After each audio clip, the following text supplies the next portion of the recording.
Hey, Grand Center Alliance. There's a few things I've been thinking about lately. One of them is this new series that we're coming into. It's called The Waiting Room. And I've been imagining some of the things that are happening in my heart and in my mind in the waiting room. And gotta say, it's not that good. Usually it causes me some anxiety.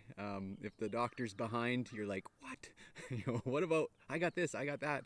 And it creates in you some anxiousness. And so in this series, this is where I've been thinking is that it's interesting that God asks His people to wait over and over and over, and not just asking His people to wait, but God waits.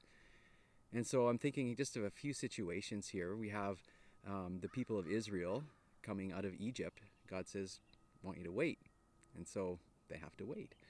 And of course, we know that God is displaying His power through plagues, gets them in the desert after the Exodus out of Egypt. And what does He do? Well, you need to wait. And so we got the Ten Commandments and all that stuff that comes out of that.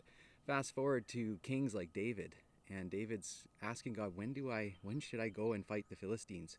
And God just tells him to wait, and tells him to wait until there's a breeze in the mulberry bushes. And so David waits and waits and waits, and finally the breeze comes, and David attacks and wins. So throughout the Bible, there's this value that God has in waiting. In fact, one of the commands that God has in the Psalms is, "Be still and know that I am God." Isn't that interesting? And so, in our busy and fast-paced culture, how often do we stop?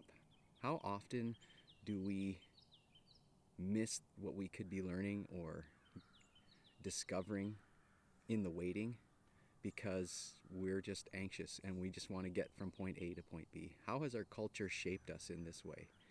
So join us for our series. It should be good, and it's going to be a really good time. So thanks.